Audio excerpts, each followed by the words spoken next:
மிகவும் கோழைத்தனமான பகல்கம் தாக்குதல் நடந்து இன்னைக்கு கிட்டத்தட்ட 15 நாளுக்கு மேல ஆகுது. ஆனா இன்னைக்கு இந்தியா அதற்கான பதிலடியை கொடுத்திருக்காங்க. இன்னைக்கு நீங்க எந்த நியூஸ் ஓபன் பண்ணி பார்த்தாலும் ஆபரேஷன் சிந்தூர் அப்படிங்கிற ஒண்ணு கேள்விப்பட்டிருப்பீங்க. ஆமா, இன்னைக்கு மே 7ஆம் தேதி 2025 காலையில 1:44 மணிக்கு இந்திய ராணுவம், கப்பல் படை, விமானப்படை 3 பேரும் சேர்ந்து ஏவுகணைகள் மூலமா பாகிஸ்தான் ஆக்குபைட் காஷ்மீர்ல 9 தீவிரவாத முகாம்களை 3 இடங்கள்ல 9 தீவிரவாத முகாம்களை தகர்த்தி இருக்கிறாங்க. இங்க இருந்தே ஏவுகணை மூலமா அடிச்சு கிளியர் பண்ணியிருக்கிறோம்.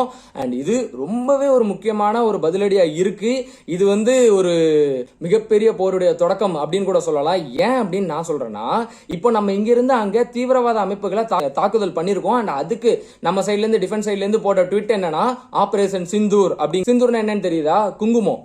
நம்ம பகல்கம்ல பாத்தீங்கன்னா ஏப்ரல் 22ஆம் தேதி எத்தனை பெண்களோட அவங்களோட கணவரை கொண்டு குங்குமத்தை அழிச்சானுங்க. சோ அதுக்கு ஆபரேஷன் சிந்தூர் அப்படிங்கறத நாங்க கொடுத்திருக்கோம். இது எதுக்காகனா, நீங்க ஏப்ரல் 22ஆம் தேதி பண்ணீங்க இல்லையா பகல்காம்ல, அந்த தீவிரவாத அமைப்புகளை தான் அடிச்சிருக்கோம். பாகிஸ்தான் ராணுவத்தை நாங்க அடிக்கல. இது ஒரு ராணுவத்தின் மீதான தாக்குதல் கிடையாது, இது தீவிரவாத அமைப்புகள் மீதான தாக்குதல்னு சொல்லி ஒரு பக்கம் ட்வீட் போட்டு, இதே நேரத்தில் ஆர்மி சைட்ல இருந்து ஒரு ட்வீட், அதாவது என்ன போட்டிருக்காங்கன்னா, ready to strike, trained to வின்னு ட்வீட் போட்டு முடிச்சுட்டு தான் தாக்குதலே பண்ணிருக்காங்க, சொல்லி அடிச்சிருக்காங்க. அண்ட் முக்கியமா பாத்தீங்கன்னா பகவல்பூர், முரிகேட் இந்த மாதிரியான இடங்கள்ல தீவிரவாத அமைப்புகள் தலைமையகமா கொண்டு செயல்பட்டு இருக்கட்டும். ஜெய்ஷ் இ முகமது, லஷ்கர் இ தொய்பா, ஜெய்ஷ் இ முகமதோட அவங்களோட ஹெட் எங்க இருக்குன்னா இந்த பகவல்பூர்ல தான் இருக்கான். ஸோ அந்த இடத்த நம்ம இன்னைக்கு தாக்குதல் பண்ணிருக்கிறோம்.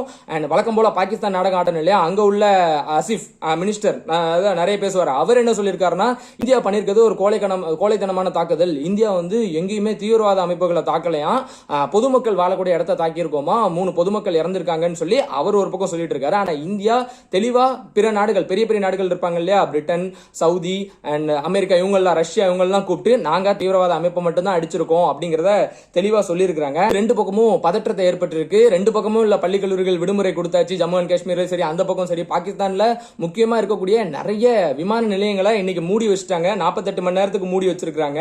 இந்த தாக்குதல் நம்ம ஒருபோதும் ரஃபேல் விமானங்களை பயன்படுத்தி அவங்களோட வான் எல்லைக்குள்ள போய் தாக்கல. நம்ம எல்லையில இருந்தே எங்கெங்கெல்லாம் யார் இருப்பான்னு நம்மளுக்கு தெரியும் இல்லையா, அங்க தீவிரமா நேரா போய் அடிச்சிருக்கோம். அண்ட் இதுக்கு பதிலடி அவன் தாக்குதல் நடத்தணும். அவன் எப்படி நடத்துவான்? நம்ம கிட்ட தான் தீவிரவாத முகாம்களே கிடையாது. அப்போ அவன் நம்ம ராணுவத்து மேல அடிக்கணும், இல்லைன்னா பொதுமக்கள் மேல அடிக்கிறதுக்கான வாய்ப்பு இருக்கு. அப்படி ஏதாவது பண்ணானா கண்டிப்பா இது மிகப்பெரிய பிரச்சனையா வரும். ஸோ இதை காலங்காத்தால உங்ககிட்ட கொண்டு வரணும் நினைச்சேன். எத்தனை பேர் இறந்தாங்க? கிட்டத்தட்ட 9 பேர் இறந்திருக்கலாம் சொல்லப்படுது. தீவிரவாதிகள் அவங்க. பாகிஸ்தான் பிரதமர் தக்க பதிலடி கொடுப்போம்னு சொல்லியிருக்காரு. எந்த விதத்துல கொடுக்குறாங்க? இந்தியா தெளிவா சொல்லிருச்சு, நாங்க எல்லா விதத்திலையும் தயார் நிலையில இருக்கோம். அவங்க வான்வெளியில வந்தா கூட அதை திருப்பி அடிக்க தயாரா இருக்கும்னு சொல்லியிருக்கு. தொடர்ச்சியான அப்டேட்ஸ் நான் உங்களுக்கு தரேன், ஃபாலோ பண்ணிக்கோங்க.